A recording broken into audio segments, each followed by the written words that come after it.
হায়দ্রাবাদের রাসায়নিক কারখানায় বিস্ফোরণের ঘটনায় নিখোঁজ ছিল পশ্চিম মেদিনীপুর জেলার দাসপুরের দুই বাসিন্দা অসীম টুডু, শ্যামসুন্দর টুডু। আহত অবস্থায় চিকিৎসাধীন তারাপদ টুডু। ঘটনার পর বাড়ি থেকে হায়দ্রাবাদে ঘটনাস্থলে রওনা হয়। নিখোঁজ পরিবারের সদস্যর ঘটনায় মৃত্যু হয়েছে পশ্চিম মেদিনীপুর জেলার দাসপুরের নিখোঁজ দুই বাসিন্দার শ্যামসুন্দর টুডু এবং অসীম টুডুর। পরিবারের সদস্যদের ডিএনএ টেস্টের পর মৃতদেহ তুলে দেওয়া হয় পরিবারের সদস্যদের হাতে। আশঙ্কাজনক অবস্থায় এখনও চিকিৎসাধীন তারাপদ টুডু। দুজনের দেহ শনাক্ত করার পর দাসপুরের উদ্দেশ্যে রওনা হয় তারা।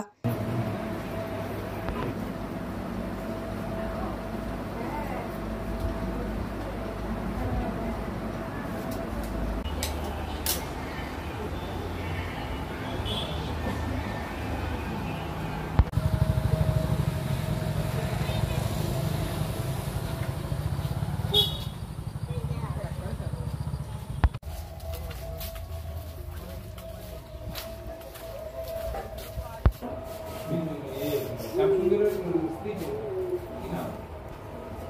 হ্যাঁ, সুবিধা।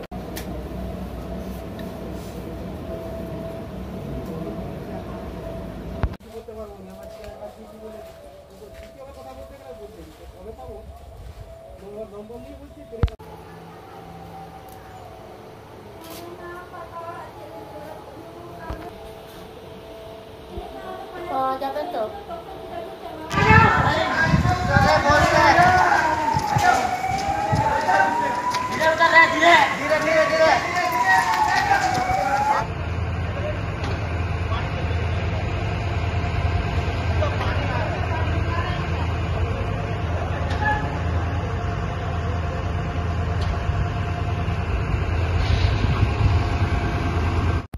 স্যার, তেলেঙ্গানায় যে দাসপুরের দুই পরিযায়ী শ্রমিক যারা নিখোঁজ ছিলেন, কি অবস্থা তাদের? খোঁজ পাওয়া গেছে স্যার? হ্যাঁ, খোঁজ পাওয়া গেছে। অসিত টুডু এবং শ্যামসুন্দর টুডু দুজন নিখোঁজ ছিলেন। তাদের পরিবারের লোক অলরেডি ওখানে আছে। তাদের সঙ্গে আমাদের নিয়মিত যোগাযোগ হয়, প্রায় প্রতিদিনই নিয়ম করে 4-5 বার করে আমার সঙ্গে কথা হয়। তো আজ যেটা খবর সেটা হচ্ছে শ্যামসুন্দর টুডুর বডি আজকে ভোর 3টের সময় ওখান থেকে রওনা দিয়েছে। আশা করবো আজকে রাতের মধ্যে বা কালকে ভোরের মধ্যে সেই বডি এসে পৌঁছাবে দাসপুরে তাদের বাড়িতে, হরিদাসপুরের বাড়িতে। আর অসিত টুডু, যার বডিটাও শনাক্ত হয়েছে, সেটা এখন রওনা দেননি ওনারা। হয়তো আজকে বিকালে বা আজকে রাতে তারা রওনা দেবেন এবং আগামীকাল বা আগামীকাল রাতে বা আগামী পরশু দিন ভোরে এসে পৌঁছাবে। তো শনাক্ত হয়ে গেছে বডি, তাদের পরিবারের লোকের কাছে পৌঁছাবে। খুব কষ্টের ব্যাপার এটা যে দুটো প্রাণ চলে গেল আমাদের।